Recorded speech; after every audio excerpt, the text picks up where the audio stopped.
All right. So what we're going to do for you is we're going to start this little reading, and then there's some questions that go along with the reading after we read it.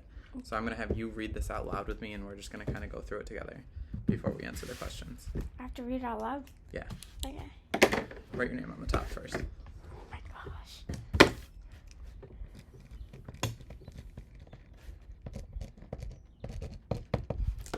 I'm getting so good.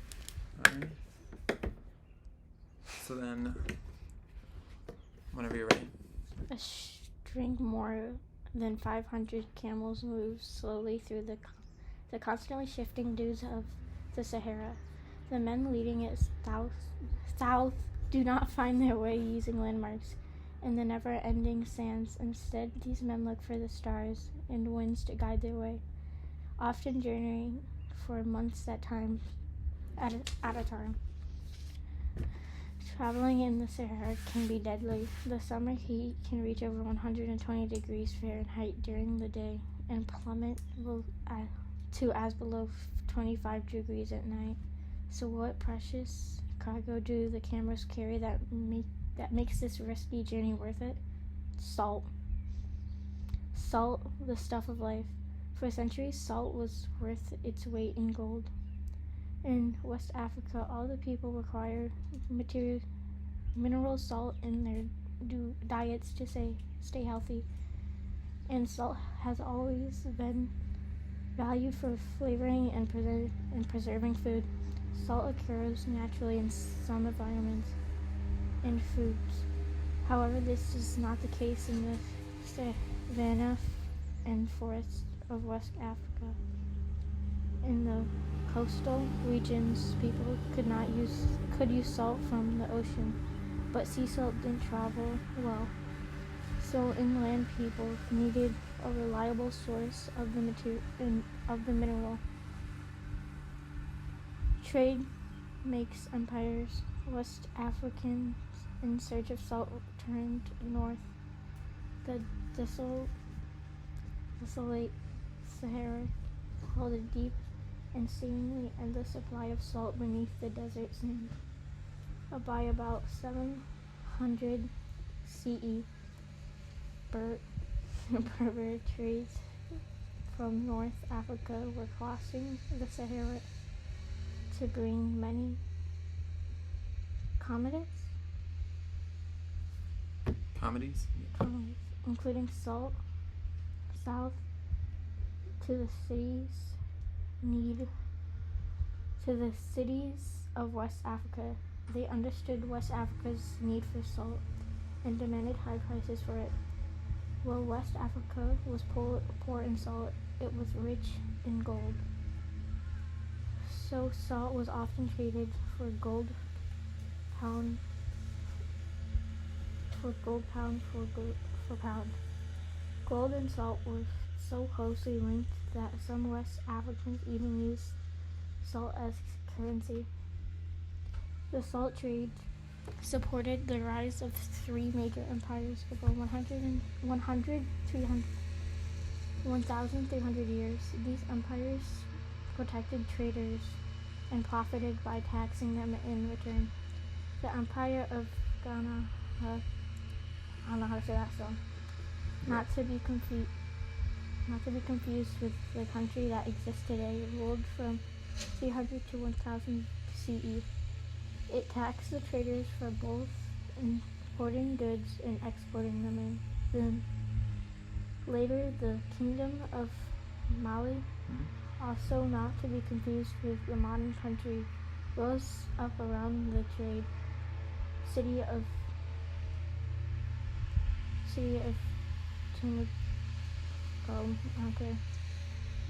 Timbuktu. I'm not saying that.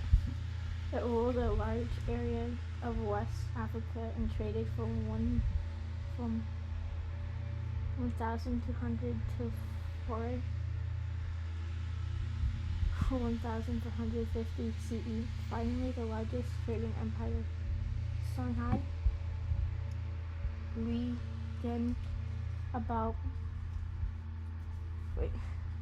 from about 1,450 to 1600 CE. Its borders reach far north into the Sahara. Okay. So, now we have a worksheet that goes along with the reading. Alright, so the first question says, which of the following statement is a central idea of the text rather than a detail? So what's the central idea? The main idea. Okay. So, out of the four, it says the Sahara can be dangerous to cross on foot, salt was highly valued in West Africa, humans required salt to stay healthy, or camels are ideal for hauling goods across the desert. Which one do you think is the main idea of the text you read? Good. So smart.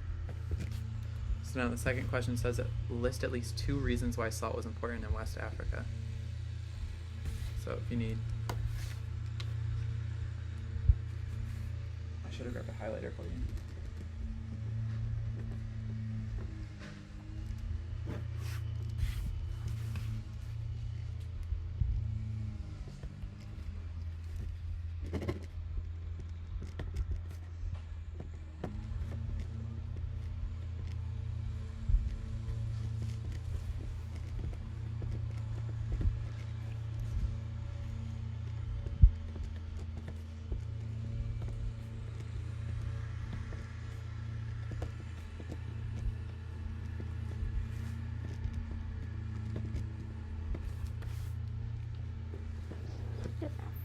Alright.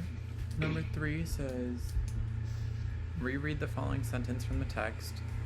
And it says, gold and salt were so closely linked that some West Africans even used salt as currency. So, for the first part of this question, what idea in the text does this sentence emphasize?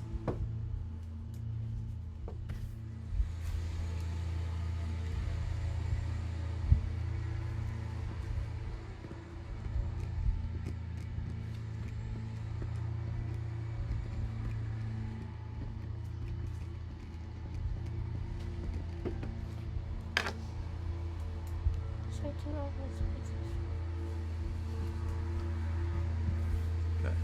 And then, yep, cite 2 other sentences from the text that support the idea in part A.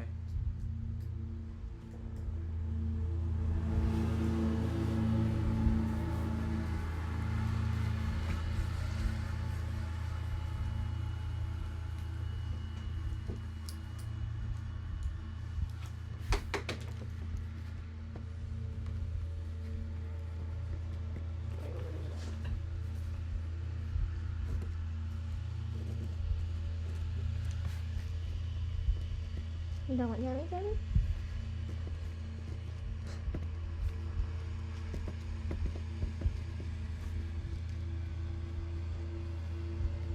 Give me 1 second.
Alright, which of the following sentences belongs in a neutral or opinionated summary of the text? So what's an opinion? What is an opinion? Not looking at this, like what in general is an opinion? I'm trying to remember I don't know how to summarize it. Like, give me an example, I guess, if you could. Like, chocolate is so good. Some people may not like chocolate. Right, so it's your personal beliefs, right? So, out of the three, there's the Sahara has harsh conditions, so people should not travel there. West Africa valued salt because it lacked a reliable source for the mineral, or it is surprising that something as common as salt was so valuable. I'd say B. Right, because it's more of a fact than an opinion. And then the fifth question is, based on the context in the trade makes empire section, what does the word commodities mean? Commodities, sorry. I don't know. Commodities. So, Let's see spices, maybe. let's see. If we look at the text, right, it says, by around 700 CE, Berber traders from North Africa were crossing the Sahara to bring many commodities, including salt, south to the cities of West Africa. So, Trade goods.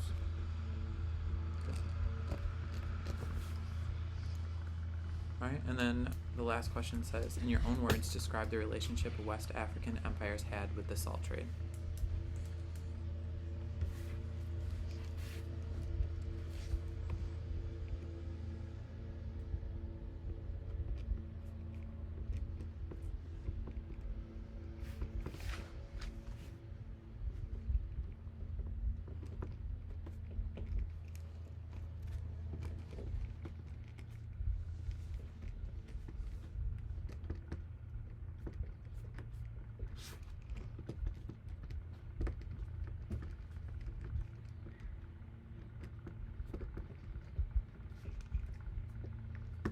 I don't know. That's good enough. Good enough. Reliable trading system? Yes. Why? I don't know.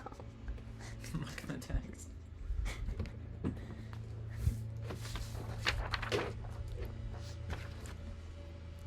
So, describe the relationship.